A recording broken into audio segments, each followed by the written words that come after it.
फेरि पनि सम्पूर्णमा नमस्कार, शुभ बिहानी। म किरण तिमल सिन्हा। आज अलिकति फरक पाटो लिएर आएको छु। फेरि पनि आज मानसिक स्वास्थ्यको बारेमा लिएर आएको छु, जुन चाहिँ शारीरिक स्वास्थ्यसँग पनि जोडिएको छ। किनकि हालसालैको न्युजहरू सुन्दा हेर्दा मान्छेहरूले आत्मदाह अथवा आत्महत्याको सङ्ख्या बढ्दै गइरहेको छ। यो किन, के को कारणले भइरहेको छ भन्ने कुरा केलाउनु जरुरी जस्तो लाग्यो र त्यसैले म आज मेरो अनुभव, मैले अध्ययन गरे अनुसार, मैले जाने जति, हुन त म कुनै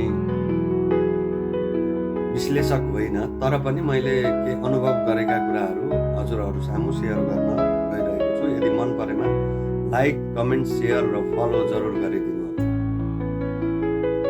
आज कुरा गर्नेछु एन्जाइटी, स्ट्रेस र डिप्रेसन।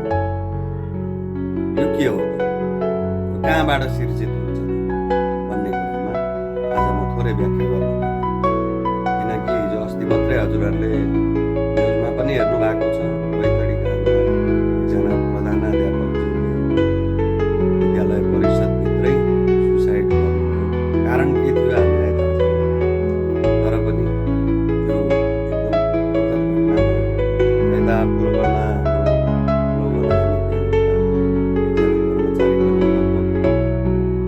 त्यस्तै अवस्थामा मृत्यु फेला पर्नुभयो। यस्ता घटनाहरू दिनानुदिन बढ्दैछन्।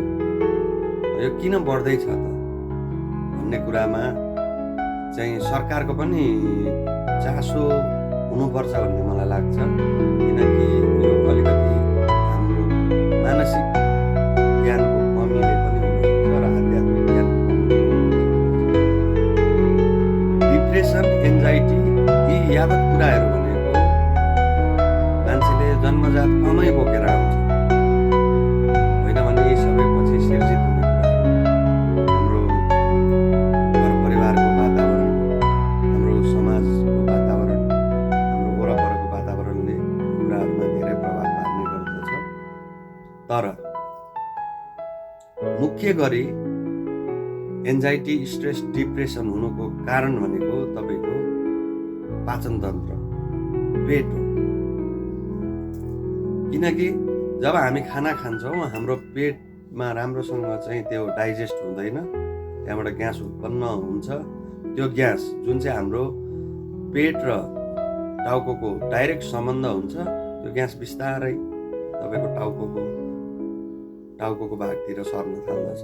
जब ग्यास हाम्रो टाउकोमा पुग्छ, तब यसले हाम्रो टाउकोमा अथवा दिमागमा रहेको केमिकल ब्यालेन्सहरूलाई डिसब्यालेन्स गरिदिन थाल्छ। जस्तै सेरोटोनिन भन्ने एउटा केमिकल हुन्छ, जुन मान्छेलाई खुसी बनाउने, डराउनु पर्ने कुरामा डराउने, नडराउनु पर्ने कुरामा नडराउने, त्यस्ता खालका जुन केमिकलहरू छन्, तिनीहरूलाई चाहिँ डिसब्यालेन्स गरिदिन्छ। त्यसको कारणले चाहिँ एन्जाइटी, डिप्रेसन हुने गर्दछ। अब कतिपय खण्डमा मानसिक रूपमै पनि त्यो हुनसक्छ, तर यो पनि एउटा मुख्य कारण हो। त्यसैले हाम्रो दैनिकी सुधार्नु जरुरी छ। हाम्रो दैनिकी जुन 24 घन्टाको हुन्छ, 24 घन्टाको दैनिकीमा हामीले एउटा रुटिन बनाउनु जरुरी छ र त्यो रुटिन अनुसार हामीले चल्यौँ भने यो एन्जाइटी, डिप्रेसन, स्ट्रेसहरूलाई चाहिँ हामीले म्यानेज गर्न सक्छौँ।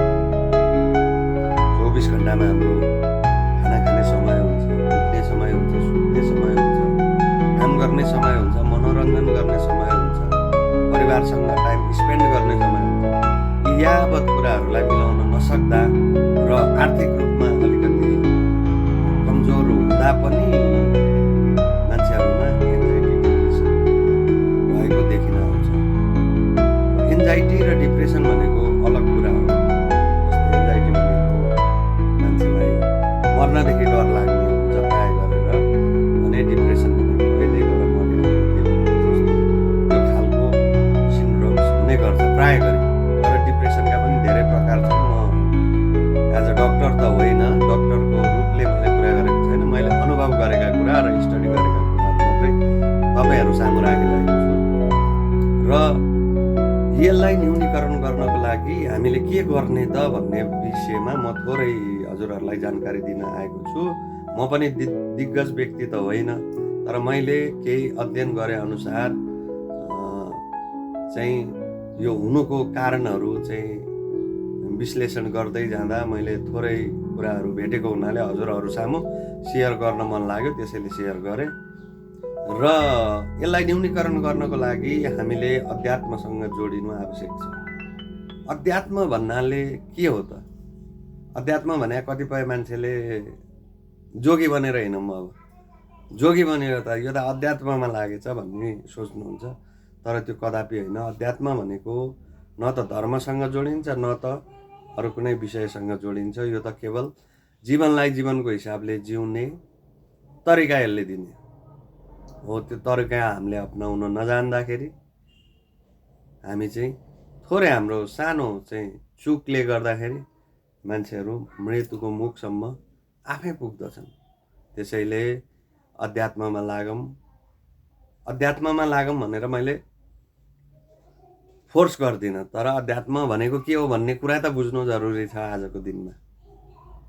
अध्यात्म भनेको त्यो चिज हो जसले जिन्दगीलाई जिन्दगीको हिसाबले जिउन सिकाउँछ, जीवनलाई जीवनको हिसाबले जिउन सिकाउँछ, हाम्रो रुटिनलाई परिवर्तन गर्छ।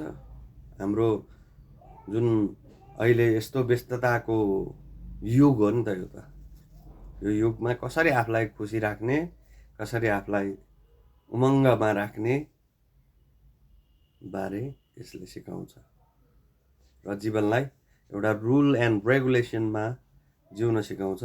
त्यो नै अध्यात्म हो र यसले एन्जाइटी, डिप्रेसन तथा अन्य शारीरिक तथा मानसिक रोगहरू ठिक गर्न सक्छ जस्तो मलाई लाग्छ। त्यसैले सबैजनाले आफ्नो एउटा रुटिन बनाउनुहोस् र त्यो रुटिन अनुसार चल्नुहोस्। सधैँ खुसी रहनुहोस्, व्यस्त रहनुहोस्, मस्त रहनुहोस्। जय नेपाल।